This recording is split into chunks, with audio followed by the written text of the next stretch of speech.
भाग्य का लिखा कभी नहीं मिटता। ये एक पंडित और यमदूत की कहानी है। तो दोस्तों, कहानी को ध्यानपूर्वक सुनिएगा। ये एक बहुत ही अच्छी कहानी है। नमो बुद्धाय दोस्तों। तो चलिए कहानी शुरू करते हैं। एक समय की बात है। किसी गांव में एक बहुत ही ज्ञानी पंडित रहता था। एक दिन वह अपने बचपन के मित्र से मिलने के लिए दूसरे गांव जा रहा था। वह मित्र बचपन से ही गूंगा, वह एक पैर से अपाहिज था। मित्र का गांव काफी दूर था। रास्ते में और भी कई छोटे छोटे गांव पड़ते थे। पंडित अपने धुन में चला ही जा रहा था कि रास्ते में उसे एक और आदमी मिल गया। वह भी पंडित के साथ साथ चलने लगा। पंडित ने सोचा, चलो अच्छा ही हुआ, साथ साथ चलने से सफर जल्दी कट जाएगा। चलते चलते पंडित ने उस आदमी से उसका नाम पूछा तो उस आदमी ने अपना नाम महाकाल बताया। पंडित को यह नाम थोड़ा अजीब सा लगा, पर पंडित ने नाम के विषय में कुछ और पूछना उचित नहीं समझा। दोनों धीरे धीरे साथ में चल ही रहे थे। तभी रास्ते में एक गांव आया तो महाकाल ने पंडित से कहा, तुम आगे चलो, मुझे इस गांव में एक संदेश देना है।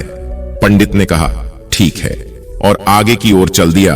तभी ही गांव में खबर फैली कि एक व्यक्ति को भैंस ने ही मार दिया है। जैसे ही भैंसे ने उस व्यक्ति को मारा, ठीक थोड़ी ही देर में महाकाल आ गया। फिर चलते चलते दोनों एक दूसरे गांव के बाहर पहुंचते हैं, जहां पर एक छोटा सा मंदिर बना था।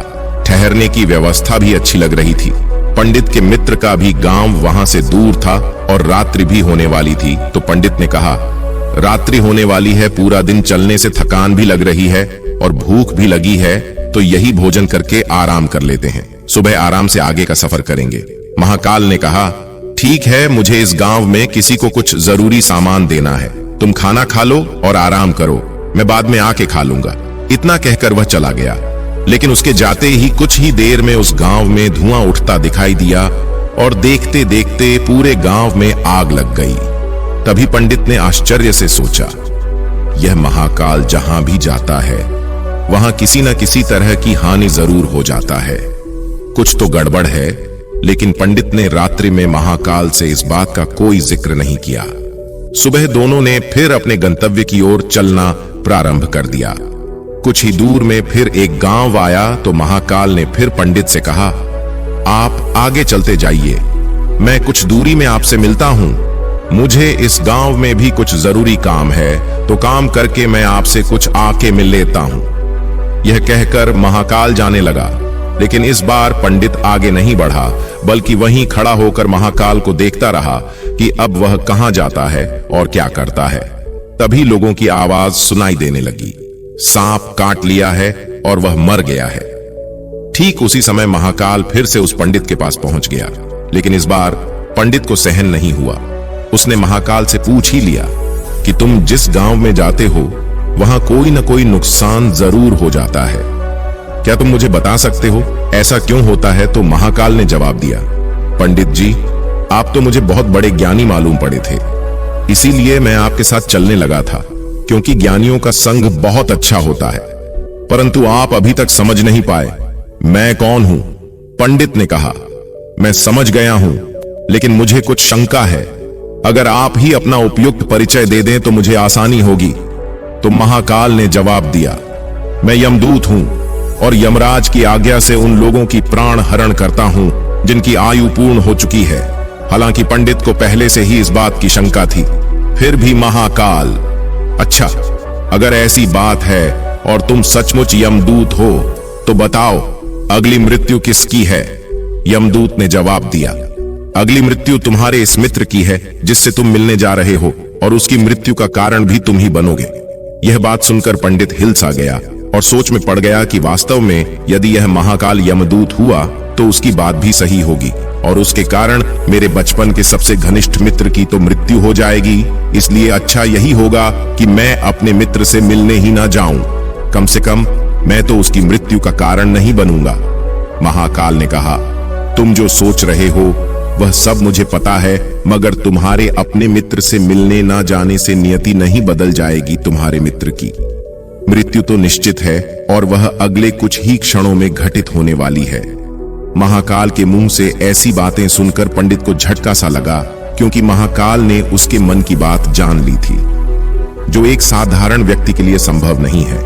अब पंडित को विश्वास हो गया कि यह महाकाल सचमुच में ही यमदूत है, इसलिए वह मित्र के मृत्यु का कारण न बने, इस कारण वह पीछे की ओर मुड़ा और अपने गांव की ओर जाने लगा।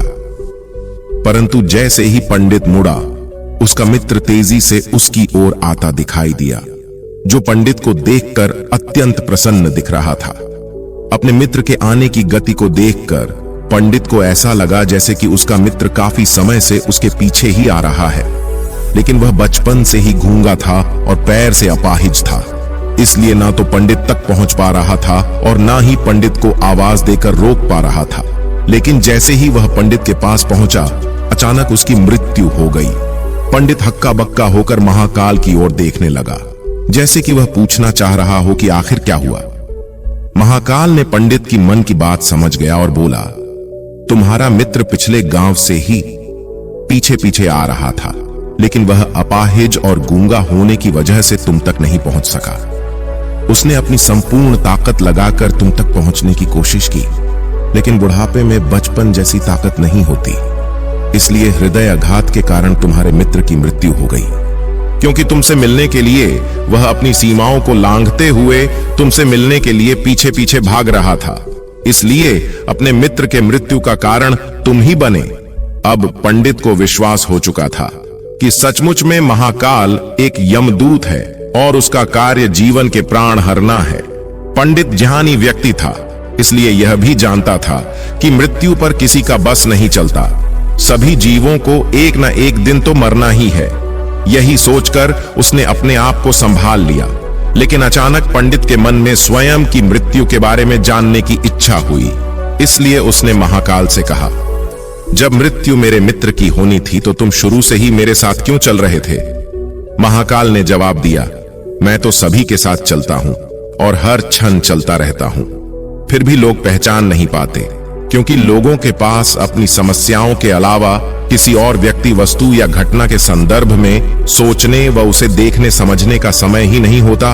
तो पंडित ने कहा, क्या तुम बता सकते हो मेरी मृत्यु कब और कैसे होगी? तो महाकाल ने कहा, हालांकि किसी सामान्य जीव को यह जानना उपयुक्त नहीं है, क्योंकि कोई भी जीव अपनी मृत्यु के बारे में जानकर दुखी ही होता है, लेकिन तुम ज्ञानी व्यक्ति प्रतीत होते हो और अपने मित्र की मृत्यु को जितनी आसानी से सहन कर लिया है, उसे देखकर लगता है तुम अपने मृत्यु के बारे में जानकर भी दुखी नहीं होगे। तो तुम्हारी मृत्यु आज से ठीक 6 महीने बाद आज के ही दिन किसी दूसरे राज्य में फांसी लगने से होगी, और सबसे आश्चर्य की बात यह होगी कि तुम स्वयं खुशी से फांसी को स्वीकार कर लोगे। इतना कहकर महाकाल जाने लगा, क्योंकि महाकाल के पास पंडित के साथ चलते रहने का अब कोई कारण नहीं था। पंडित भी अब अपने मित्र की यथाशक्ति कर्मकांड करके अपने गांव चला गया। लेकिन कोई व्यक्ति कितना भी ज्ञानी क्यों ना हो, अपनी मृत्यु की बात जानकर व्यथित तो होता ही है और मृत्यु से बचने के लिए कुछ ना कुछ करता ही है। सो पंडित ने भी किया, क्योंकि पंडित विद्वान था, इसलिए उसकी ख्याति उसके राज्य के राजा तक थी। तो पंडित ने सोचा, राजा के पास तो कई ज्ञानी मंत्री होते हैं, तो मेरी मृत्यु से संबंधित समस्या का कोई ना कोई हल निकाल ही देंगे। तो पंडित ये सोचते हुए राज दरबार में पहुंच जाता है और राजा को सारा वृत्तांत सुना देता है। राजा ने अपने मंत्रियों को बात बताई और उनसे सलाह मांगी। अंत में सभी ने विचार विमर्श करके कहा, अगर पंडित की बात सही है तो उसकी मृत्यु भी 6 महीने के बाद ही होगी, लेकिन मृत्यु तब होगी जब वह किसी दूसरे राज्य में जाएगा। यदि वह दूसरे राज्य में जाए ही ना तो मृत्यु ही नहीं होगी। मंत्रियों का यह सलाह राजा को भी उपयुक्त लगी, तो पंडित के रहने की व्यवस्था महल में कर दी गई और राजा के आदेश के बिना उस पंडित से किसी को भी मिलने नहीं दिया जाता था। लेकिन पंडित कहीं भी आ जा सकता था, ताकि यह ना लगे कि वह राजा की कैद में है। परंतु पंडित डर के मारे स्वयं ही कहीं आता जाता नहीं था। धीरे धीरे पंडित की मृत्यु का समय नजदीक आने लगा और वह भी दिन आ गया जब पंडित की मृत्यु होनी थी। तो जिस दिन पंडित की मृत्यु होने वाली थी, तो पंडित डर के मारे उस दिन जल्दी ही सो गया, ताकि जल्दी से वह रात बीत जाए और अगला दिन आ जाए तो मृत्यु टल सके। लेकिन पंडित को स्वयं नींद में चलने की बीमारी थी और इस बीमारी के बारे में वह स्वयं भी नहीं जानता था। अतः राजा या किसी वैद्य को इस बीमारी के बारे में बताने का तो प्रश्न ही नहीं उठता। पंडित अपनी मृत्यु को लेकर बहुत चिंतित था और नींद में चलने की बीमारी तभी आती है जब नींद ठीक तरह से ना हो, फिर क्या। तो उसी रात पंडित को नींद में चलने का दौरा पड़ा। वह उठा और महल से निकलकर अस्तबल में चला गया। पंडित राजा का खास मेहमान था, इसलिए किसी पहरेदार ने भी नहीं रोका और ना ही किसी तरह की पूछताछ की। अस्तबल में पहुंचकर वह सबसे तेज चलने वाले घोड़े की पीठ पर सवार होकर नींद में ही राज्य की सीमा की बाहर किसी दूसरे राज्य में चला गया। इतना ही नहीं, कोई दूसरे राज्य के राजा की महल में पहुंच गया और उस महल के पहरेदार ने भी उसे नहीं रोका और ना ही कोई पूछताछ की। सभी लोग रात्रि की अंतिम प्रहार होने के कारण नींद में थे। वह पंडित सीधे राजा की शयन कक्षा में पहुंच गया, जहां राजा और रानी सो रहे थे। वहीं पंडित जी जाकर लेट गए। सुबह हुई तो राजा ने पंडित को रानी के बगल में सोया हुआ देखा, जिससे राजा बहुत क्रोधित हुआ। पंडित को गिरफ्तार कर लिया गया। पंडित को तो कुछ समझ में ही नहीं आ रहा था कि आखिर दूसरे राज्य में और राजा के शयन कक्षा में कैसे पहुंच गया, लेकिन वहां यह सब सुनने वाला कौन था। राजा ने पंडित को दरबार में हाजिर करने को हुक्म दिया। कुछ समय बाद पंडित को दरबार में लाया गया। कुछ समय बाद राजा का दरबार लगा, जहां राजा ने पंडित को देखा और देखते ही इतना क्रोधित हुआ कि पंडित को फांसी पर चढ़ा देने का आदेश सुना दिया। फांसी की सजा सुनकर पंडित कांप गया। फिर भी कुछ हिम्मत कर राजा से कहा, महाराज, मैं नहीं जानता कि राजमहल में मैं कैसे पहुंचा। मैं ये भी नहीं जानता हूं कि आपके शयन कक्षा में कैसे आया और आपके राज्य के किसी पहरेदार ने रोका क्यों नहीं। लेकिन मैं इतना जानता हूं कि आज मेरी मृत्यु होनी थी और होनी भी जा रही है। राजा को यह बात थोड़ी अटपटी लगी। उसने पूछा, तुम्हें कैसे पता कि आज तुम्हारी मृत्यु होनी है? कहना क्या चाहते हो? राजा के इस सवाल के जवाब में पंडित ने पिछले 6 महीने की कहानी बता दी और कहा, महाराज, मेरा क्या किसी भी सामान्य व्यक्ति में इतना साहस नहीं कि वह राजा के शयन कक्षा में राजा की उपस्थिति में रानी के पास सो जाए। राजा को पंडित की बात में थोड़ा सत्यता दिखाई दी, परंतु उसने सोचा, यह मृत्यु से बचने के लिए महाकाल और अपनी मृत्यु की भविष्यवाणी का बहाना बना रहा है। इसलिए राजा ने पंडित से कहा, यह तुम्हारी बात सत्य है और आज तुम्हारी मृत्यु का दिन है। जैसा कि महाकाल ने तुमसे कहा था, तो तुम्हारी मृत्यु का कारण मैं नहीं बनूंगा। लेकिन अगर बात झूठी निकली तो निश्चित ही आज तुम्हारी मृत्यु का दिन होगा, क्योंकि पड़ोसी राज्य का राजा उसका मित्र था। उसने तुरंत सिपाहियों के हाथ दूसरे राज्य के राजा को पत्र भेजा और पंडित की बात की, सत्यता का प्रमाण मांगा। शाम तक भेजे गए सैनिक लौटे और उन्होंने बताया कि महाराज, पंडित जो कह रहा है वो पूर्णतया सत्य है। दूसरे राज्य के राजा ने पंडित को रहने के लिए अपने ही महल में संपूर्ण व्यवस्था कर रखी थी और पिछले 6 महीने से पंडित राजा का मेहमान था। कल राजा अंतिम बार इसके शयन कक्ष में मिले थे और इसके बाद यह इस राज्य में कैसे पहुंच गया, इसकी जानकारी किसी को भी नहीं है। इसलिए उस राज्य के राजा के अनुसार पंडित को फांसी की सजा देना उचित नहीं है। लेकिन राजा के लिए एक नई समस्या आ गई, क्योंकि उसने बिना कुछ जाने ही पंडित को फांसी की सजा सुना दी थी। इसलिए अगर पंडित को फांसी न दी जाए तो राजा की कथन का अपमान हो जाएगा, और अगर राजा के द्वारा दी गई सजा का मान रखा जाए तो पंडित की बिना वजह ही मृत्यु हो जाएगी। राजा ने अपने सभी मंत्रियों से इस बात की चर्चा की। सभी मंत्रियों ने सुझाव दिया कि महाराज, पंडित को एक कच्चे सूत से फांसी लगवा दे। इससे आपके कथन का भी मान रह जाएगा और कच्चे सूत के धागे से पंडित को भी फांसी नहीं लगेगी और उसके प्राण बच जाएंगे। राजा को यह सुझाव अच्छा लगा। उसने ऐसा ही आदेश सुना दिया। पंडित के लिए कच्चे धागे के सूत का फांसी का फंदा बनाया गया और नियम के अनुसार पंडित को फांसी पर चढ़ाए जाने लगा। सभी लोग खुश थे कि ना तो पंडित मरेगा और ना ही राजा का वचन झूठा पड़ेगा।